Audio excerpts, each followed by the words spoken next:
ለምን ሰዎችን ወደ እስልምና መጣራት ያስፈልጋል? እስልምና ውስጥ ምን የተለየ ነገር ስላለ ነው?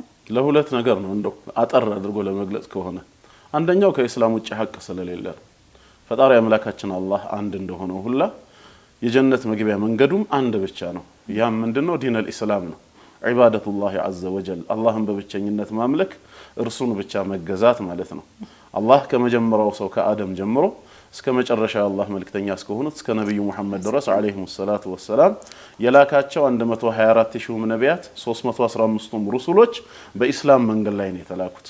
ሁለት ሃይማኖት ወይ ሶስት ሃይማኖት በየዘመናቱ አላህ አልሰጠም።